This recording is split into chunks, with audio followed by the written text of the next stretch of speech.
Welcome to the Morning Wood. I'm your host, John Slop, joined as always by my friend, the great Matt Modi.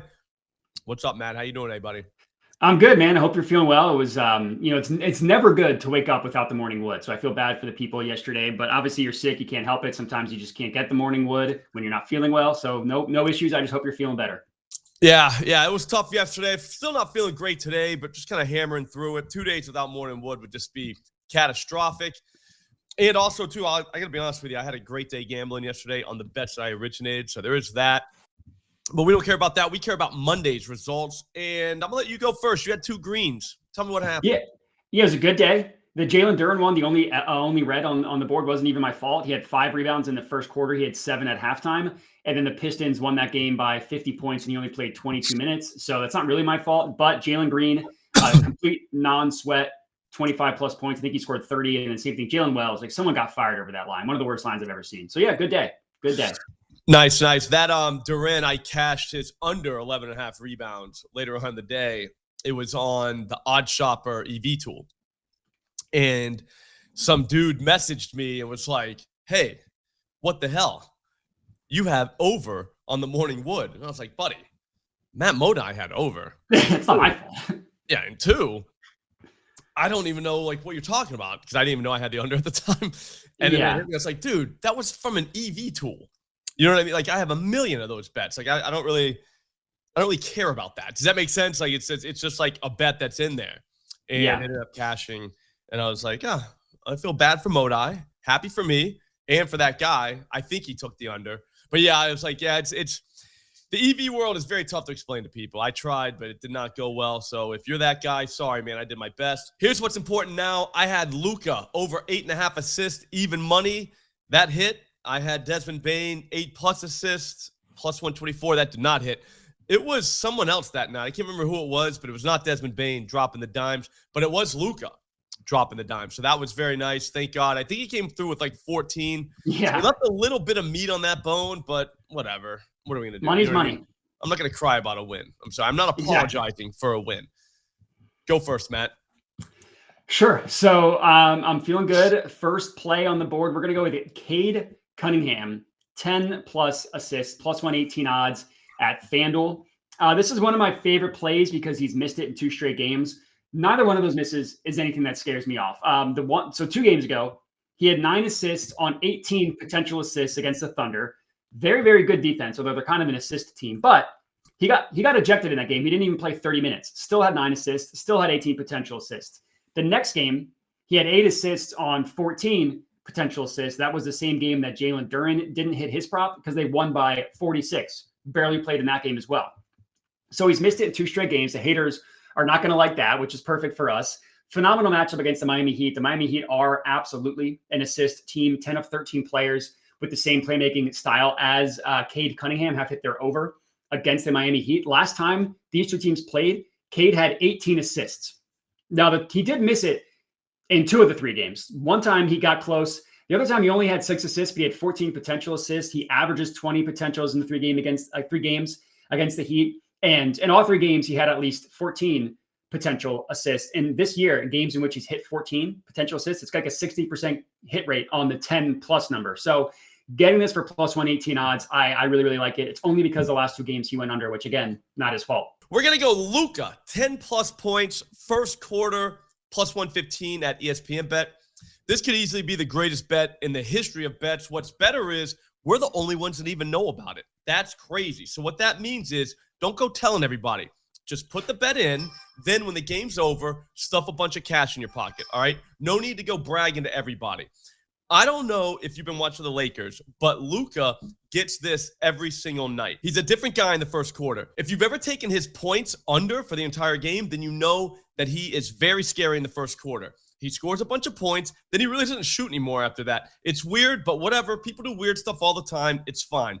Just last game against the Spurs, Luka ended with 12 points in the first quarter. Guy only scored 21 for the game. The game before that, he hung 13. He didn't even score in the first 6 minutes of that game. All I'm saying is he's going to play almost the entire first quarter, and the guy is an absolute ball hog. He can easily get to 10. This feels too easy. Yeah, I like that one a lot. I thought you were going to steal the play that I have, which is Luka Doncic, 10+ assists, plus 130 odds at Bet365. This for plus 130 for him to get to 10 is just an absolutely insane price. I'm not going to say somebody should get fired over it. I do think that someone should be put on a performance plan because of this line. It's not quite fireable, but it's definitely not good. He's played 4 games as a member of the Lakers without LeBron. And while he's only gone over this number, he's only hit 10 or more in 2 of the 4 games. He missed 1 game. That last game against us, or 2 games ago against the Suns, he had 8 assists. He had 23 potential assists in that game. Absolutely absurd. The fact that his teammates just couldn't convert. That's not going to happen game over game. In these 4 games, he averages 19.5 potential assists. The one time that he had a low number, he had only 11 the game against the Bucks. Their offense couldn't do anything in that game. It's not their fault. He only converted 3 of those 11. So I like the fact that he's also ready. He's also due for some positive regression on his conversion on his potential assists.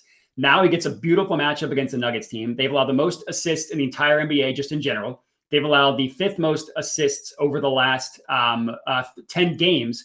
Also the 5th most assists specifically in the restricted area, which is where Luka gets the majority of his assists. And 4 of 4 players with Luka's playmaking style have hit their assist prop over against the Nuggets. I was going to save this one for last, but since you had Luka, I figured I would also play your Luka with another Luka play. But yeah, this is just an insane line. I like it. Anytime you can get double Luka, you get double Luka. I'm going to go Nikola Jokic, 10 plus points, first quarter, plus 115 at ESPN bet.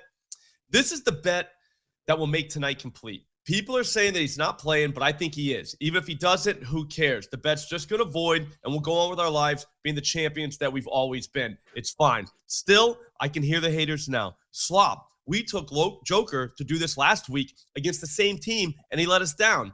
Relax, haters. You're being dramatic. For starters, he scored 8 points, so it wasn't like he wasn't trying. He took 1,000 shots and missed ones he doesn't normally miss. The guy had an off night. We've all been there. We should forgive him. But tonight, things will be different. This guy is well rested since he hasn't played in days. He's going to play the whole first quarter like he normally does, and the Lakers really don't have anyone to stop him. Like I said before, he stopped himself last time. That wasn't the Lakers. Then he went out and dropped 20 in the first quarter the next night. We only need 10 tonight. It feels too easy. I love that. That first quarter could be the greatest first quarter in the history of the NBA. All right. Yeah, it's going to be great. My last play, we're going to go Miles/Deuce McBride. I don't know if you're a Miles or a Deuce guy. I kind of like both. We're going to go 15 plus points, plus 124 odds at FanDuel. So this is another one the haters are just going to be all over. He's only cashed this over in 2 of 5 games without Brunson. So you're going to see, why does that matter if Brunson's out? The most important thing are his minutes. He averages over 34 minutes per game in these 5 games without Jalen Brunson. That's 10 minutes more than when he plays normally. He averages 13 field goal attempts in those 5 games as well, and he's taken at least 11 shots in all 5 games. The issue is he just hasn't really shot well, but I'll gladly take a guy with that volume moving forward because he's got about as good of a matchup as you could possibly ask for. The Spurs defense has just fallen off of a cliff. First, they lost Wemby. Then they fell off another cliff when they lost De'Aaron Fox. Because of that, they've just been getting smoked by guard point props. 10 of the last 15 guards against the Spurs have hit their point prop over. I think they have the worst defensive net rating over the last 10 games. They're bottom 3, bottom 5 in terms of points in the paint allowed. They just do everything bad. And 5 straight guards have hit their point prop over against the Spurs. So Deuce/Miles McBride, 15 plus points, plus 124. I like it. Anytime you can drop a deuce on the people, I say do it. So smart move on your part. That's going to do it for today. That's 5 bangers. I'm pretty sure we just went 5-0. If you like what you saw just now, hit the subscribe button. Get the notifications on. We need more subscribers. We got the most dedicated subscribers on the planet. So you're going to fit right in.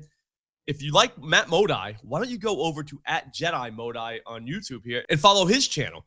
He needs all the followers he can get as well. I'm going to be back later on today. We're going to hit Profit X at 3 p.m. with Matty Chucks. And at 4 p.m., me and Aton are going to hit the Odd Shopper EV tool. You don't want to miss that stuff. So get the notifications on. We'll see you then. Thanks for watching.